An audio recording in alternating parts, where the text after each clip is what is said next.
Alright everyone, this video is going to be setting and checking the TPS on an Axys 800. A little bit more difficult than the Pro Ride chassis. The airbox has to come off, but it can be done at home with tools most of y'all got in your garage. So obviously the first step, take all the panels off, take the top hood off. I'm actually going to take the gas tank back and off because I'm going to put a new fuel sock in it as well. So here we go.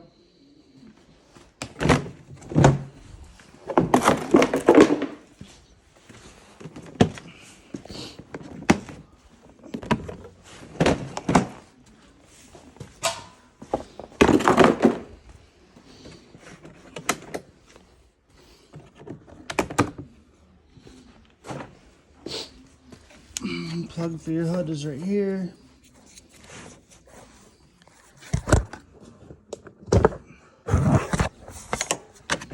Pins, hood comes off. Now there's going to be a bunch of push pins to take off. Here. You're going to want to take the two 10mm bolts out of the ECU, leave it hooked up, because we're going to have to power up the ECU. Push pin here, two T40s. I'll take that off and get right back. Alright, we got the top hood off, two 10mm bolts out of the ECU. Next step, we're going to take the secondary clutch off.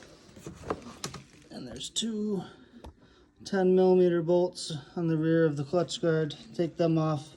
We're not going to take the clutch guard off, we're just going to move it to the side. There's a couple wires here we're going to have to unhook.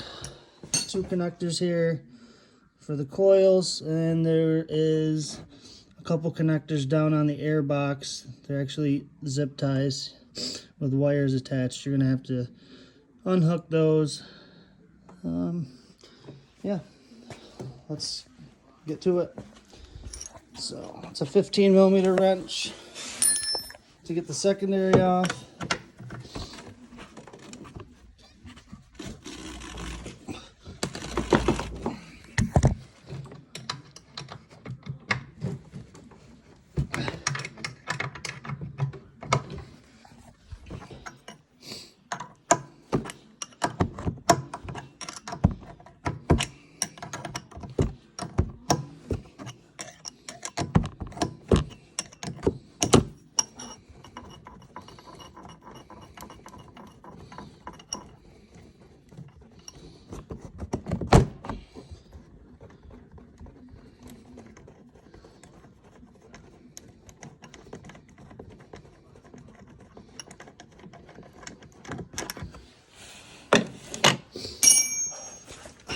Tool to open the secondaries right here. Take the clutch so you can get it in there.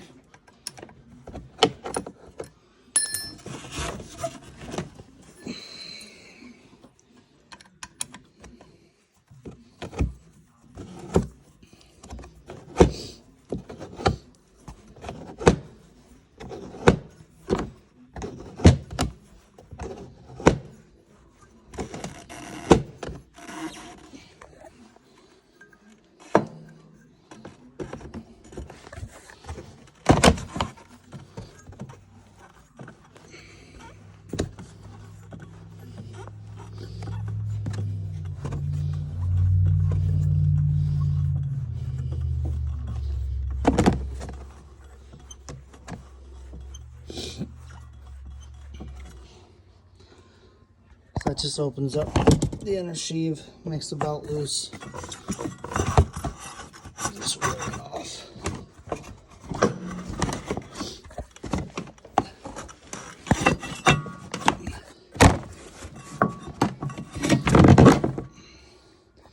Belt's off. Pull the clutch off.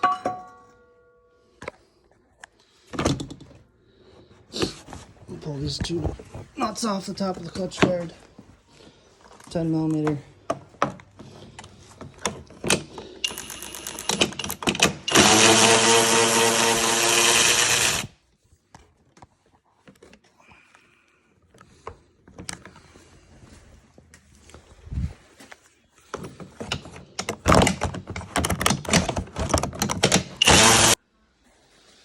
Next, we're going to take this bolt out. It's a T20.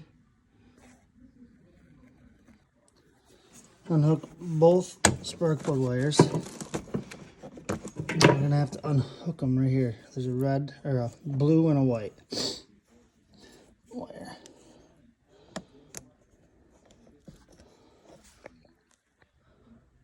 Now we can take the canister off. 1, 2, 3.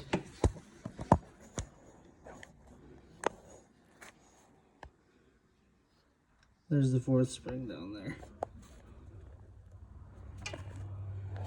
And the canister will come right off. Make sure to unhook the fuel lines.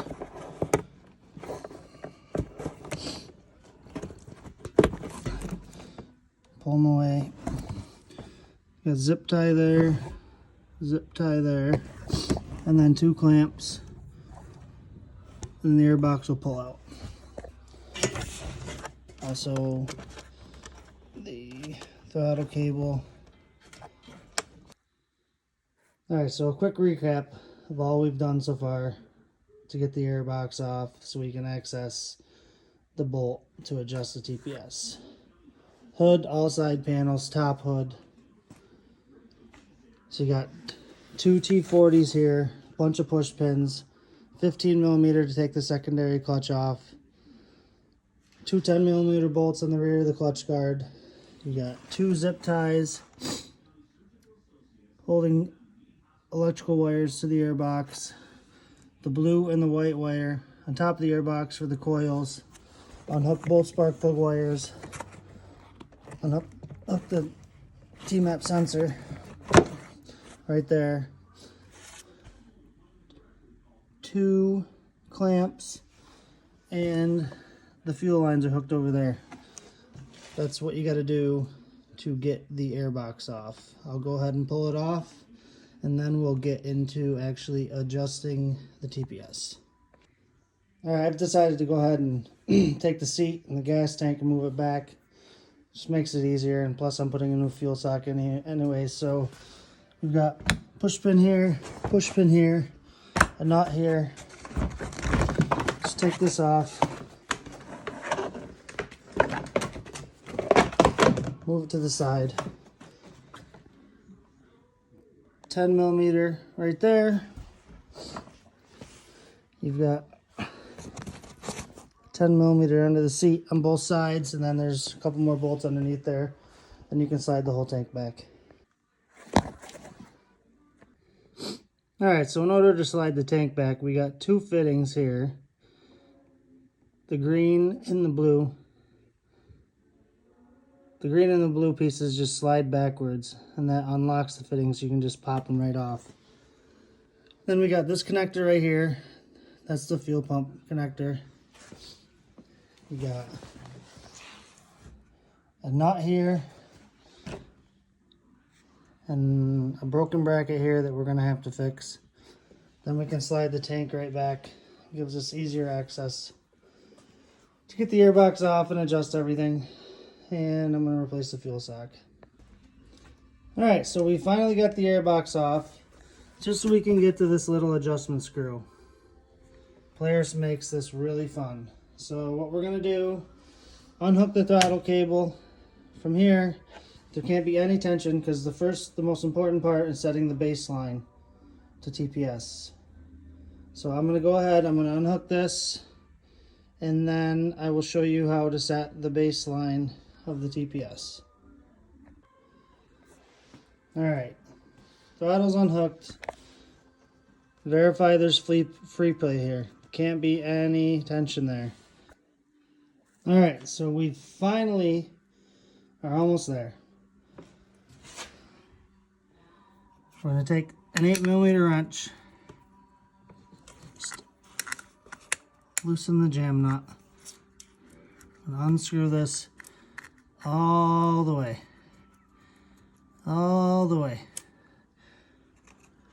Make sure there's still no tension. That's unscrewed. The throttle blades are all the way closed. This is where we set our baseline setting. Now I'm going to go ahead and power up the ECM. Alright, this is kind of a redneck way of doing it, but this is all you gotta do to power up the ECM. Good 12-volt battery with a full charge. Positive goes to the orange wire. Negative goes to the black and blue wire. And the connector is gonna say ECM power. That powers up the ECM. Now we need to hook up to find the voltage of the TPS. Alright, so we got the ECM powered up. We got a cheap Craftsman multimeter. First thing we're going to check is that there's should be real close to 5 volts going to the TPS. So we've got, I just use a little needle to stick through the weather seal. Going to the yellow wire, that's going to test voltage going into the TPS. Like I said, should be 5 volts, and then a good chassis ground. We've got 5.03, 5.04. I'm going to say that's within spec. This isn't a very fancy multimeter. And now we're going to unhook that from the yellow wire, and we're going to hook it to the blue wire. That's going to test the actual TPS setting. So I'm going to go ahead and do that, and then we will adjust it. Alright, now we've got it hooked to the blue wire, and we're showing 0.73 volts. It's actually a little, a little off. It needs to be precisely 0.70. Then we got 7.3, 0.73. So in order to do that, there is 2 screws right there that you loosen up, and you move the TPS until you get precisely 0.7. That's going to be a Phillips screwdriver, I believe. Go ahead and do that. And reminder, it needs to be 0.7 after you've tightened the sensor. It's going to change. It's going to be a little frustrating if you've never done it before. But loosen those 2 screws, turn it until you get precisely 0.7 right here. Alright, we've got 0.70. We had 0.73. It's quite a bit off. Could be why it was a couple hundred RPMs low. I think it was the fuel sock. But 0.7 after that's tightened. The next step, that's your baseline. So the final step to setting the TPS is to turn the adjustment back in until that reads exactly 0.94. And that's going to set your idle. And then it's just reassembly, which is going to be a lot of fun. And that's basically it. So I'm going to go ahead and turn that in until it says 0.94, and then it's set. Alright, we've got it adjusted 9.4, 9.39. It keeps flashing back and forth. It was off quite a bit. It was 0.91. When I checked it, I didn't video that. It was 0.91, and the base setting was 0.73. So definitely not perfect. Should be a lot better now. Just make sure everything's tight. And now it's just reassembly. Just make sure when you put the airbox on that the boots go on the throttle bodies. That's kind of a pain in the butt. But that's it. That's how you set your TPS with nothing but a lawnmower battery, some wires, and tools we all probably got at home. Alright, it's all back together. If everything's right, it should idle about 1750 and start up in 1 or 2 pulls.